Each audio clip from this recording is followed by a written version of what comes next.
Gianni Infantino, président de la FIFA, a lâché une bombe lors du sommet mondial du sport à Dubaï. Nous étudions la règle du hors-jeu. À l'avenir, l'attaquant devra peut-être être complètement devant le défenseur pour être hors-jeu.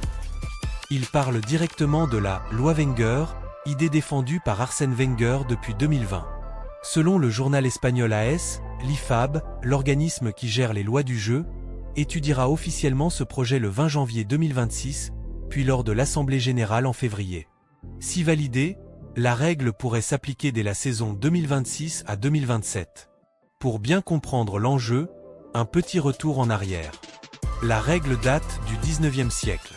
En 1863, il fallait 3 défenseurs entre l'attaquant et le but.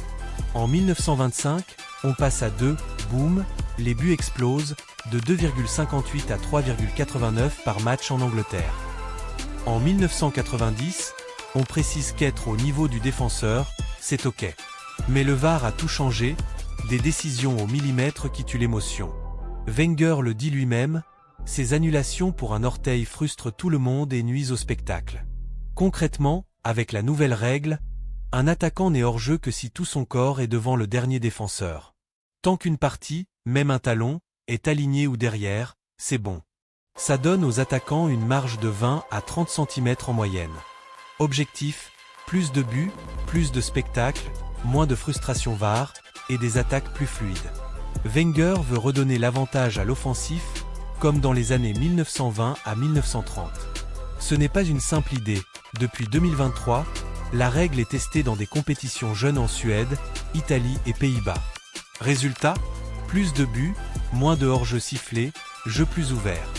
Infantino l'a confirmé, les tests montrent une fluidité accrue et un football plus attractif. Ces données ont convaincu la FIFA d'avancer rapidement. Beaucoup applaudissent. Des analystes comme Alexis Lalas y voient un vrai avantage pour l'attaque, forçant les défenseurs à repenser leur positionnement, moins de pièges du hors-jeu. Mais les sceptiques sont nombreux. José Mourinho, rival historique de Wenger, s'était moqué en 2024. Mon Dieu, demandez-lui ce qu'il veut faire avec le hors-jeu.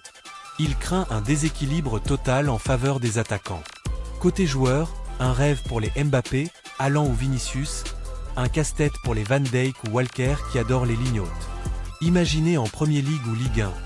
Plus de contre-attaques mortelles, plus de risques pour les défenses hautes, match plus rythmé. Moins d'arrêts VAR interminables égale plus de fluidité. Mais attention, les équipes riches avec des sprinteurs en profiteraient encore plus. Tactiquement, le foot changerait profondément. Adieu les hors-jeux millimétriques, bonjour les duels purs.